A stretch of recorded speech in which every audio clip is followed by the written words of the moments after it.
Hello everyone, today is 3rd of March. My name is Sahil and welcome to the newspaper analysis. Now guys, in today's GS folder, we will be taking a quote from the Chinese thinker and philosopher Confucius.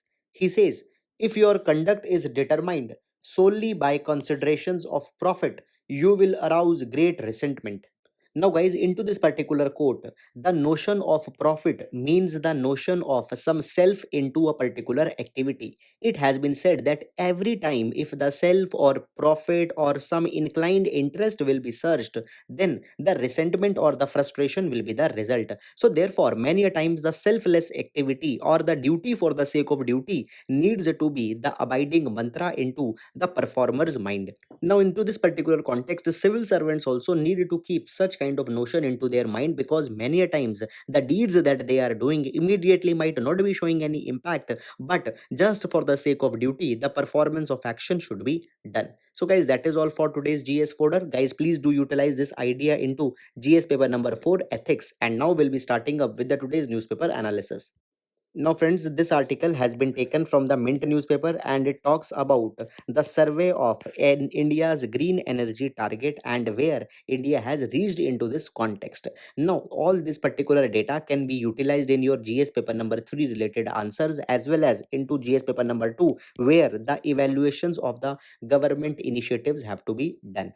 Now, guys, the story starts from 2015 when the government had taken the ambitious targets. According to the Prime Minister, it was envisaged that 175 gigawatt of renewable energy will be developed by 2022. However, today we have reached in 2021 and only 53% of targets have been met. And every year since 2015, the growth has been very much less. Only 12 gigawatt of renewable energy per year has been added. But if we had to achieve our target, then the ideal speed should have been 20 gigawatt per year. And guys, into last year, that is 2020, due to the pandemic, only 7 gigawatt were added. So therefore, we are very much behind our targets. And guys, particularly when we talk about the solar is way behind. Now, out of 175 gigawatt that was to be developed, 100 would have to be come from the solar. Now, guys, this was a bold statement that was made in 2015. And if we see in 2021, only 48 gigawatt out of 100 has been achieved. So into the solar also, we are very much behind. Further, guys, into the pipeline also, there is only 46 gigawatt worth of plans which are there as of 31 December 2020. So even 48 plus 46 gigawatt will not be making the 100 gigawatt. So some new projects also to have to be added, and it is expected that into the month of March as well as in June, there will even be new projects which will be announced. But the question comes that even if they will be announced, whether they will be completed by 22 or not, that is a very big thing. Now, a fundamental question comes that why India's performance onto the solar energy has been very much bad. So there is one particular reason into this context, that is the falling tariffs for the solar energy. Now, guys, we can see that into the December quarter, solar tariff auctions were made in Gujarat and Rajasthan, and here the record less solar tariffs were seen. That is 1.9 per unit and 2.01 per unit, and this is very much less. Now, guys, when the solar tariffs are going down, what happens? Even the discoms, they expect that even below this the price will go, and in this anticipation, very much low price biddings are there, and even the contracts are being cancelled in hope of even lower prices. And all this had given a blow to solar power plants, component manufacturers, and everybody who is there into the solar power industry.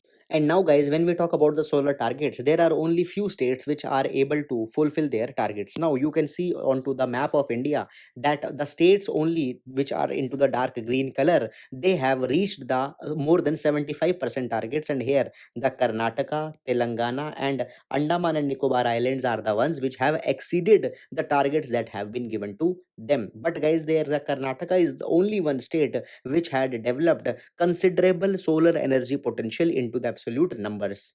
And guys, here is also a chart that has been given in context of the countries which are developing the most of their energy from the renewable sources. And here we can see that Germany stands at highest, where 37.5% of their total electricity comes from the renewable. And when we talk about India, India stands at the 11th position with 8.8%.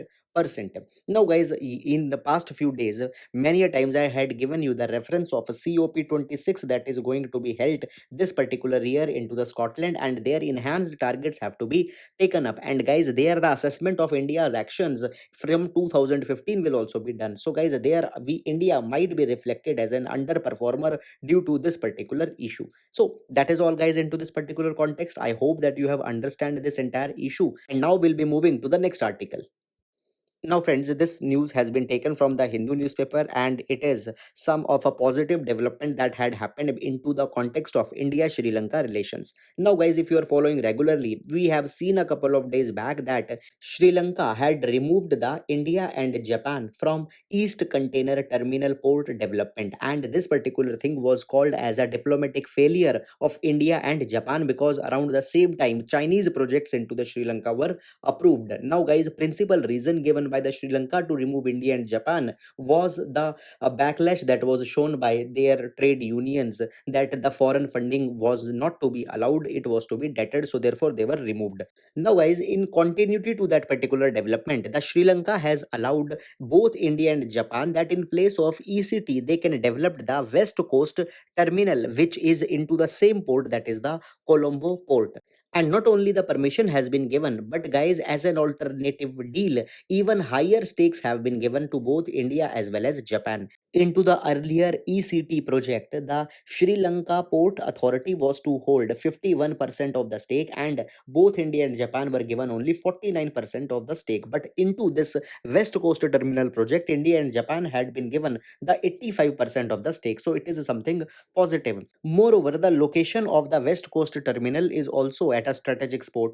Now, guys, here just focus onto this picture. So this is the picture of the Colombo port. Here we can see that it is the East Coast Terminal which has now been cancelled, and this one will be the West Coast Terminal which is to be developed. Now, guys, Sri Lanka has said that they are allowing the West Coast Terminal, and here the trade unions are not having the problem because this entire project is to be built from the scratch, and therefore there will be no relocation of the indigenous interest. Now, the strategic importance of this West Coast terminal is also the fact that it is lying adjacent to the CICT. Now, guys, the CICT stands for Colombo International Container Terminal, and it is being built by the China. So therefore, it is a strategic location. Moreover, guys, here you can see this port city. It is also being built from the scratch by the Chinese onto a reclaimed land. So as it is near these two most important Chinese establishments into the Sri Lanka, India can keep a strategic eye onto the China also. So therefore, it is a kind of a positive thing. Now, guys, there is also one more factor that we need to keep in account, that why this change of heart has happened into the Sri Lanka's mind. So it is because of the factor that, guys, now United Nations Human Rights Council session is going on, and into this particular session, a resolution will be raised regarding the questioning the human right violations into the Sri Lanka. And here Sri Lanka wants the support of India, and even Sri Lanka had written to the Indian Prime Minister that the Sri Lanka's position should be supported. So therefore, guys, into that positive support, this gesture could also have been made. So, guys, that is all about this particular article, and guys, it could be an important thing because a kind of ups and downs both had come into a very less time between the India and Sri Lanka. So that is all about this article, and now we'll be moving to the next article. Now, guys, this particular article has been taken from the Indian Express newspaper, and it is talking about an another issue going on into the Arctic with respect to abuse of Arctic resources. Now, guys, you might have heard about the Greenland. Greenland is a island which is under principal control of the Denmark. And now, guys, as the ice sheets are melting into the Greenland, the exposed earth has been surveyed, and it has been found that Greenland has huge resources of the rare metals. Now, guys, the rare earth metals, they are also called as the lanthanides, and it is a group of approximately 17 heavy metals which have their huge usages into the electronic industry. Particularly, they are used to create the compact super strong magnets which are helped into the power equipment such as the wind turbines, electric vehicles, combat aircrafts, and weapon systems. Particularly, guys, into the renewable energy equipments, there is huge applications of the rare metals which are found. Now, guys, presently when we talk about the rare elements, the 90% of the rare elements are produced by the China. So China is the biggest producer into the world. But, guys, into the China, the resources are going down, and even there is a huge environmental cost which has been there into the China in mining of these rare earth metals. So therefore China is finding some of the alternate location where these rare earth metals can be mined. And guys, at the same time, the US also is looking for a strategic resource for the rare metals, because into the US the amount of rare metals have not been very much large. Even USA is taking up an active survey into the Afghanistan also to find the rare earth metals. And now guys, as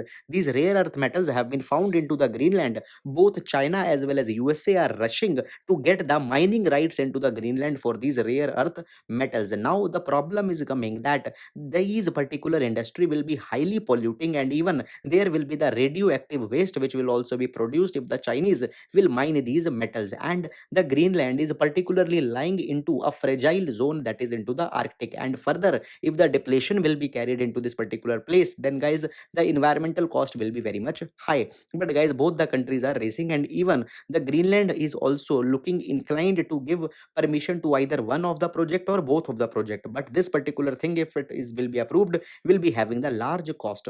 So guys, here we can see that the green power, the turbines, the wind energy is also having the dark environmental cost. That is, the elements which are used to make them, they are highly polluting. So that is this particular implication which has been carried. So that is all about this article, and now we'll be moving to the next article. Now, guys, this particular article has been taken from the Hindu newspaper, and it talks about the recent ceasefire that has been signed between the India and the Pakistan. So, guys, on to the intervening night of February 24th and 25th, 2021, the DGMOs, that is the Director General of Military Operations of India and Pakistan, have signed the ceasefire operations, and it had came as a surprise because, guys, there was a considerable decline into the India-Pakistan relations into the present times. Now, guys, this particular thing has happened at a time when both the countries have understood that there can be no positive developments if such cold-hearted relations will be there in both between both the countries. Guys, in this capacity, Pakistan's army chief as well as Indian army chief both had said that our engagements needed to be placed onto the peaceful grounds. Now, guys, before going further into this particular article, let's see some of the history behind the ceasefires between the India and Pakistan. So, for the first time, the ceasefire was signed in 1949 after the Karachi Agreement. Now, guys, this was after the war started between the India and Pakistan just after the independence. Now, this was the first ceasefire which was also signed under the Office of the United Nations, and a CFL, that is the ceasefire line between the India and Pakistan, was made. Guys, it was further provided that the United Nation Military Observer Group in India and Pakistan, that is the UNMOGIP, will constantly be monitoring this ceasefire. But this ceasefire was extinguished or was disrupted in 1965 because the war between the India and Pakistan again came to the ground. But guys, it was eventually again restored after the Tashkent Agreement that was signed by the Lal Bahadur Shastri between the India and Pakistan. However, again, the ceasefire disrupted in 1971 because of the India-Pakistan Bangladesh Liberation War that occurred. But guys, after the 1971, again the Shimla Agreement was signed, but because of the Shimla Agreement also, the ceasefire was not restored. So therefore, Suchetgarh Agreement was signed in 1972, and this particular agreement not only restored the ceasefire but also changed the name nomenclature of the ceasefire line to the LOC, that is the line of control, and the present LOC between the India and Pakistan came into the existence. Now, guys, by the changing of the nomenclature, even the India outruled the UNMOGIP, because UNMOGIP was constituted to monitor CFL, but now there is no CFL, so therefore they were also not mandated to stay between the affairs of the India and Pakistan. So this was slightly a smart move also that was made by India. And then, guys, finally what happened with the course of time, again this ceasefire agreement fell down, and finally the 2003 ceasefire agreement between the India and Pakistan was came into existence. But guys, again into the present few years we have seen that it has also fallen apart, and now into the context, the fresh ceasefire agreement between the 2021 has also been signed. Now, guys, just a couple of years back in 2018, for example, also the ceasefire agreement was signed, but the 2021 ceasefire agreement is different. Why? Because of two reasons. Number one, it has been mutually been declared by both the DGMOs of India and Pakistan. And number two, this particular ceasefire is particularly mentioning a date, that is a date of intervening night of February 24 and 25, when the ceasefire will become operational. So because of such importance, precise technicalities that has been kept in 2021, it is much more important, and it believes that lasting peace between the two countries will be maintained. Now guys, this ceasefire is also important because it was said that presently India is facing a challenge of the two front war. Now on one hand there was Pakistan, on one hand there was China. However, even some thinkers said that rather than two front war, there is the 2.5 front war, because the internal security challenges are also there. But now guys, at least one front has been taken care of, and even with the China also, there is a pullback of the troops from both the sides. So there is also a kind of a positive signals that are coming out. No, guys, further, the article provides that though ceasefire has been signed, but these ceasefire agreements don't play by themselves. There are needed to be clear rules that are to be defined, and there needs to be the clear intents by both the countries which are to be shown, and both the countries should mutually respect both these rules as well as intents. And guys, there needs not to be the breach of trust by the discrete moves by either of the countries. So, guys, that is all about the brief history as well as what needs to be the future course of action. And now we'll be moving to the next article. Now, guys, this particular article has been taken from the Hindu newspaper, and it talks about the relations, trade relations between the India and European Union. Now, guys, it has been said that with the European Union, India is having a favorable trade relations, and a huge potential is there for the exports.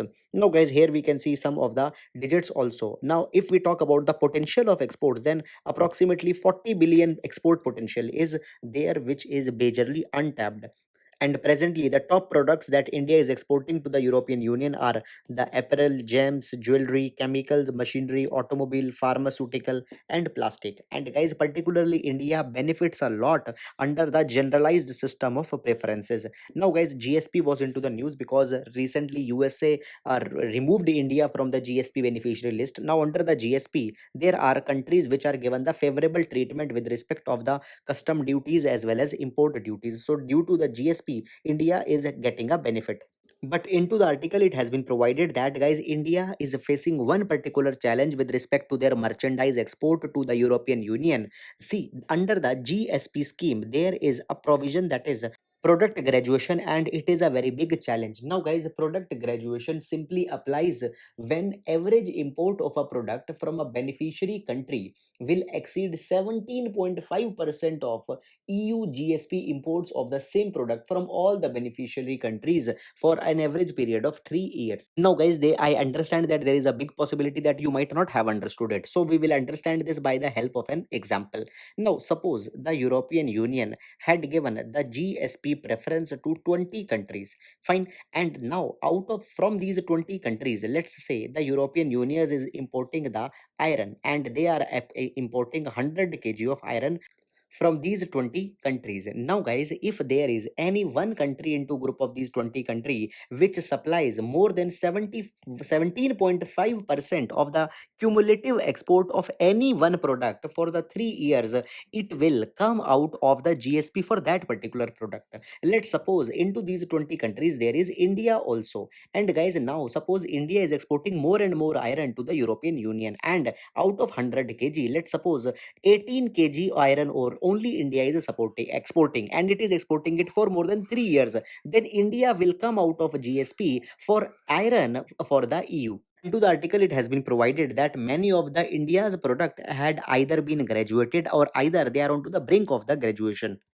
And into this particular capacity, there are textiles, inorganic and organic chemicals, gems, jewelries, iron, steel, their articles, base metals, and automotives, which are out of the ambit of the EU GSP because they have graduated. And then there are many other kind of products also which are onto the brink. For example, the apparel, rubber, electronic items, sports goods, toys, they are onto the brink of graduation. Now guys, particularly for the apparel, there is one particular challenge, that it is a biggest product which is getting the benefit. And guys, India is facing the competition from countries such as Bangladesh, Vietnam. Now guys, Bangladesh has a particular challenge that they are getting the benefit under EU's program, that is the everything but arms initiative. And then, guys, further, the Vietnam is also onto the brink of signing the free trade agreement with the European Union, and it will get much better benefits. And guys, both these Vietnam as well as Bangladesh will give big challenge to the India's April exports. Now, guys, into this particular light, it has been said that now India should very fastly conclude the free trade agreement that is pending with the European Union since 2007. Now, guys, the talks were suspended into the recent past, but now the talks have again come onto the table, and keeping the concerns that many of the products are graduating out, India needs to take this on to the priority basis. But signing the FTA is also not a very easy task, because guys, onto the FTA there are many of the concerns. Number one, India is having a problem that into the past India has not benefited from the FTA. Rather, the other countries get much of the benefit because they get a free access into the India, and therefore their exports in India increases. Then, guys, secondly, it has been provided that there are many of the products on which there are the problems. For example, the dairy products, as these are the sensitive sector. If the European Union producers get a free access, then there will be problem to the small manufacturers of the dairy products in India. Further, there are some other areas also for which specific rules are to be formulated. For example, what will be the investment rules into the context of India. Further, there will be some of the areas where the European Union is having a very big advantage, for example a technology driven sector. So what will be the rules that will be applying to that industry? These kind of things are also to be kept into the FTA, so that India is not at a disadvantageous position. So guys, such are the FTA and related concerns. Please keep all them into your mind into the context of India European Union relations. So that is all about this article, and now we'll be moving to the next article. Now, guys, this article has been taken from the Hindu newspaper, and it talks about spotting of the Himalayan Sero into the Assam. Now, first of all, guys, when we talk about Himalayan Sero, it was again into the news in December 2020, because then it was spotted into the cold desert into the Himalaya, particularly around the Spiti region, and now it has been spotted into the Assam. So, repeatedly, it has been into the news. Now, when we talk about Himalayan Sero, it has also been, guys, called as the goat antelope, because its appearance is similar to both goat as well as antelope. And in Assam, it has been spotted into the Manas Tiger Reserve. When we talk about the status of this Himalayan Sero, then onto the IUCN Red List, it has been given the vulnerable status. And guys, into the Wildlife Protection Act of 1972, it has been put into the schedule number 1, and therefore the highest protection has been given to it. Now, into the Assam, there have been exotic species which have been cited into the last few days. For example, it has been provided that critically endangered white-bellied harrow was also seen into Manas a few weeks ago. After that, guys, there is also the colorful mandarin duck which has been spotted into the Manguri Motapang wetland near Dibru Sekhova National Park. And guys, this duck has been spotted after a gap of 118 years. So please keep this particular thing into your mind. So guys, these are the developments into this article, and it could be important for your ecology related answers into the prelims. So guys, that is all about the today's newspaper analysis. I hope that you have understood it and the initiative is proving fruitful to you. Guys, please do share our initiative with your friends so that they can also get the advantage. That is all. Thank you so much.